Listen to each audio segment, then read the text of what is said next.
Anda kembali bersama kami di obrolan malam. Ini menjadi kesempatan untuk Andre Rosiade menjawab apakah benar Partai Gerindra itu adalah partai yang tertutup kalau memang Nasdem adalah partai yang terbuka dengan memberi akses kepada sosok non-kader untuk menjadi bakal capres. Benarkah memaksakan Pak Prabowo itu adalah bentuk atau wujud ketertutupan dari Partai Gerindra, Bang Andre?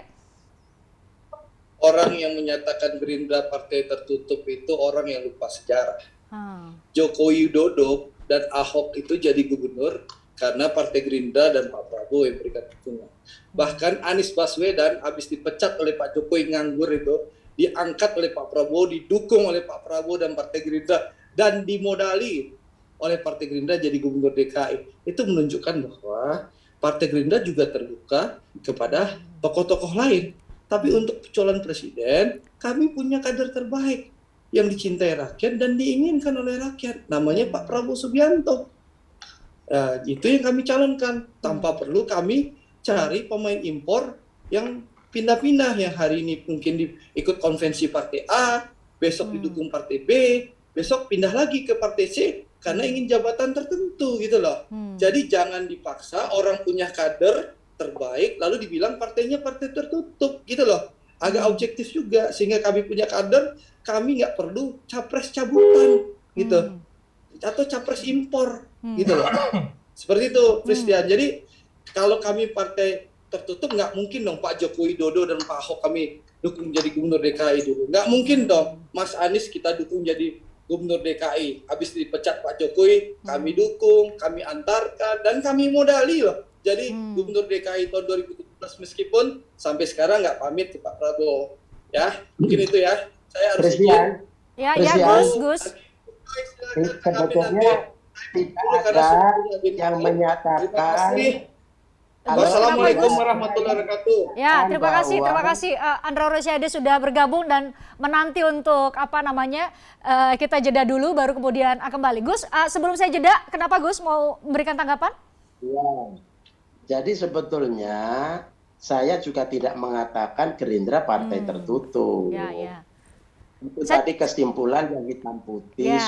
Saya coba menggunakan logika dari Partai Nasdem, nilai-nilai yang diangkat oleh Partai Nasdem untuk juga melihat nilai tersebut dari sudut pandang partai-partai lain. Ya, itu yang saya tidak mengatakan itu, saya hanya menjelaskan Partai Nasdem ini partai yang terbuka. Falsafahnya seperti itu, gitu kan? Ya. Jadi meskipun kader banyak, tapi karena mungkin elektabilitasnya, coba lihat kader-kader Nasdem kan juga hebat-hebat di puncak, tapi ketika disodorkan ke publik,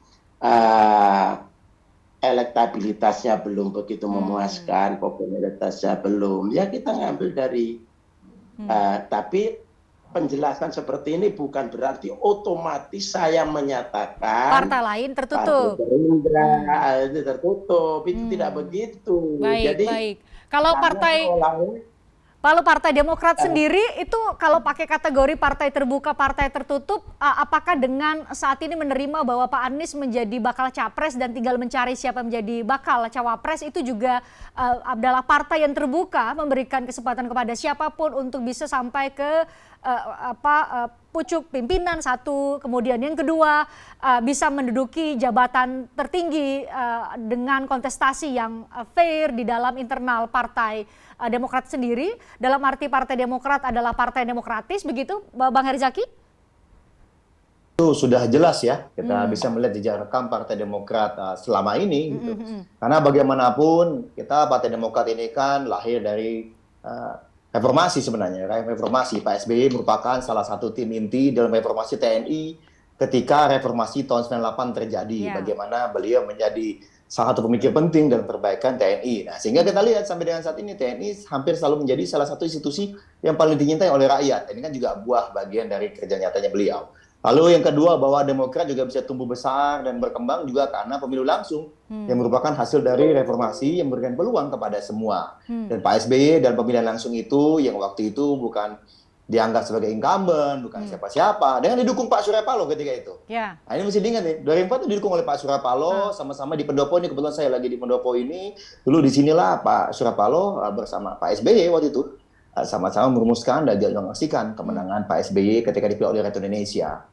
Dan juga mesti diingat ya bahwa kami misalnya sebagai partai ini sudah jelas dengan ada Mas Anies ini ya kita kan ingin yang terbaik nih untuk bangsa Indonesia. Kita ingin ada perubahan dan perbaikan, ternyata hasil berbagai diskusi, pendalaman data dan juga aspirasi konstituen segala masyarakat, dan juga secara praktis kita ada yang namanya presidensial threshold 20%, melihat bahwa sosok yang paling pas itu adalah Mas Anies Baswedan. Nah, kalau kita bicara mengenai Partai Demokrat sendiri, jangan lupa kami selama tahun ini kan insya Allah akan berusia 22 tahun. Kami sudah melaksanakan 5 kali kongres ya yang terbuka, diliput oleh publik secara terbuka, dan itu semua sudah menghasilkan 5 ketua umum yang berbeda-beda gitu. Nah, ini kan mau kurang demokratis apa lagi ini?